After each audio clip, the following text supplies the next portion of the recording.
বক্তব্যগুলি আসবে। আমি সরকারের প্রশাসনকে বলবো আপনার বক্তব্যগুলি অবশ্যই আপনাদের দাবিগুলি কথাগুলি খুব মনোযোগ সহকারে শুনবেন, বিবেচনা করবেন এবং আপনাদের যথাসম্ভব বাস্তবায়নের চেষ্টা করবেন। তাছাড়া এই দেশকে রক্ষা করা যাবে না, এই দেশকে রক্ষা করা যাবে না। ভারসাম্য নাই এই দেশে কিছু লোক আছে ধনী ধনী হাজার হাজার কোটি টাকার মালিক, আর কিছু মানুষ আছে মানুষের মৌলিক চাহিদা বলতে কিছু নাই। এরকম একটা ভারসাম্যহীন দেশ এভাবে দীর্ঘদিন চলতে পারে না। সেক্ষেত্রে আমি যেটা বলবো, প্রত্যেকটা প্রশাসনকে নিরপেক্ষ হতে হবে, নির্দলীয় হতে হবে।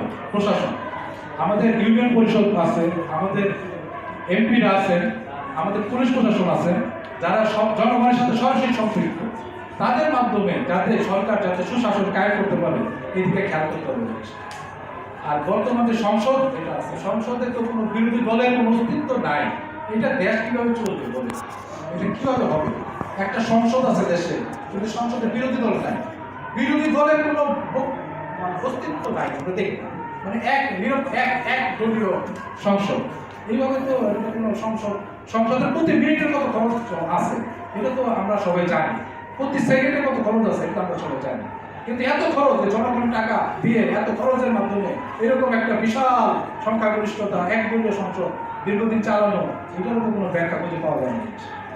সেক্ষেত্রে আমরা বলবো যে আপনাকে যখনই যে সরকার থাকুক, আপনাকে বিরোধী দল থাকতে হবে, বিরোধী দলের বক্তব্য থাকতে হবে, বিরোধী দলের প্রতিনিধিত্ব থাকতে হবে, তখনই একটা ভারসাম্য ভাবে দেশটা পরিচালনা করতে হবে। এখন যদি কোনো বিরোধী দল না থাকে, একটা ভারসাম্য না থাকে, তখন তো দেশের তো সুশাসন আসবে না।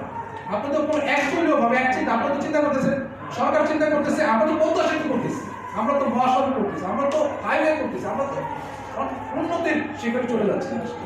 এটা তো সাধারণ মানুষের যে মৌলিক চাহিদা নাই, ওই চিন্তাটা তো সরকারের মধ্যে আসতেছে। যখনই বিরোধী দল থাকবে সংসদে, প্রত্যেক জায়গায় প্রতিনিধিত্ব থাকবে বিরোধী দলে, তখনই সব বিরোধী দলরা বোঝাই দেবে যে আপনার দেশের এই সমস্যাগুলি আছে, এই সমস্যাগুলি দেশের মধ্যে আছে, দেশের মানুষ এভাবে কষ্ট করতেছে, তখনই সরকারের টনক নড়বে। এখন তো টনক নড়ার কোনো স্কোপ নাই, সংসদ সম্পূর্ণ একদলীয় একভাবে চলতেছে। যাই হোক, সমাজ এটুকু আমাকে বলছে সংক্ষেপ করুন।